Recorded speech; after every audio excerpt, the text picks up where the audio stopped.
नमस्कार, मैं doctor Pankaj Chhabra, senior chest physician metro group of hospitals. आप सब लोगों का स्वागत करता हूं। जब से ये दिवाली का त्यौहार निकला है, अभी हॉस्पिटल में हमने ये देखा है कि ओपीडी विजिट्स, पेशेंट में जो सांस की जो दिक्कत है उनका नंबर और इमरजेंसी विजिट्स काफ़ी ज़्यादा बढ़ गई हैं। तो ऐसा क्या होता है दिवाली के बाद कि इन लोगों में सांस की दिक्कत बढ़ जाती है। नॉर्मली दिवाली जो अक्टूबर के महीने में आई है, तो इसमें थोड़ा सा वातावरण में जब से दिवाली का पटाखे चल रहे हैं उसमें PM 2.5 और पॉल्यूटेंट्स की मात्रा बढ़ जाती है। सिर्फ इस मात्रा के अलावा दिवाली का जो त्यौहार जो अक्टूबर में आता है, इसके बाद थोड़ा मौसम भी बदलता है तो लोगों में एलर्जी की मात्रा भी बढ़ जाती है। प्लस जो हवा की जो मूवमेंट है जो कि हम पॉल्यूशन को कम करती है, वो हवा की जो मूवमेंट है वो भी कम हो जाती है वातावरण में। तो इन सब कारणों से जो हवा में पॉल्यूशन है, PM 2.5, PM 5 और PM 10 जिसकी हम बात करते हैं, उसकी मात्रा काफ़ी ज़्यादा बढ़ जाती है। तो ये PM 2.5 और PM 10 जैसे पॉल्यूटेंट्स जो होते हैं, जो ये पॉल्यूशन के कण होते हैं, ये सांस के मरीजों में सांस के रास्ते जाके फेफड़ों में सूजन पैदा करते हैं। अब ये किन किन लोगों में ज़्यादा परेशान करते हैं उसके बारे में हम बात करते हैं। एक तो है नॉर्मल आदमी जिसको कोई सांस की दिक्कत नहीं है।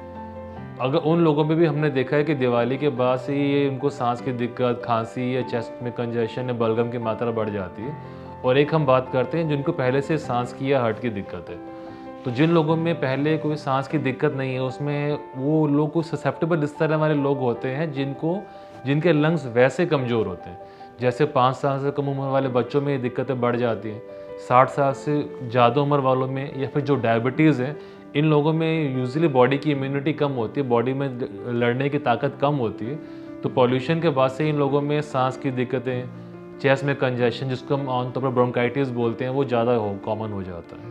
अब दूसरी हम बात करते हैं जिन लोगों में पहले से सांस की दिक्कत, जिसको एस्थमा या COPD या दमे की दिक्कत है, इन लोगों में जो ये पॉल्यूशन की मात्रा जब से बढ़ी है, तो इनमें जो सांस की जो दिक्कतें हैं वो ज़्यादा हो जाती हैं, फेफड़ों में सूजन ज़्यादा हो जाती है।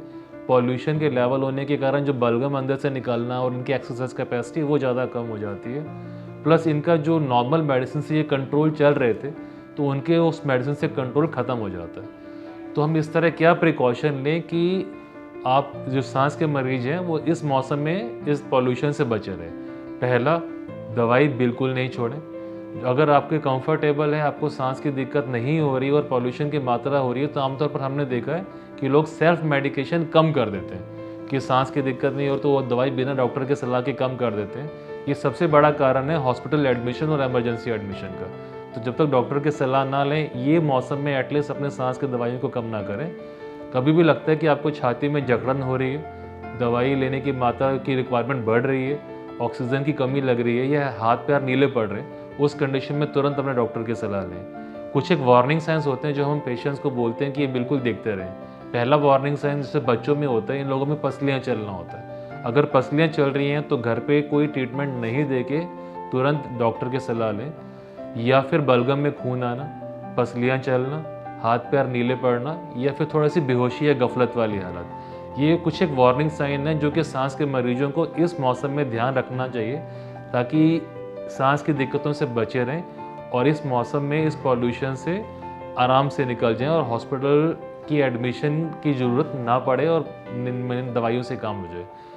और एक और चीज़ है कि हम बोलते हैं कि दिवाली के बाद जो लोग मॉर्निंग वॉक करते हैं, तो मॉर्निंग वॉक में फेस मास्क लगाना, प्रिवेंशन करना, ज़्यादातर जितना भी हो सके घर के बाहर अर्ली मॉर्निंग या लेट इवनिंग में ना जाके दोपहर को जाना, और जितना हो सके घर के अंदर अगर आप एक्सरसाइज कर सकते हो तो ये नवंबर और अक्टूबर का महीना अंदर एक्सरसाइज करना बेटर है।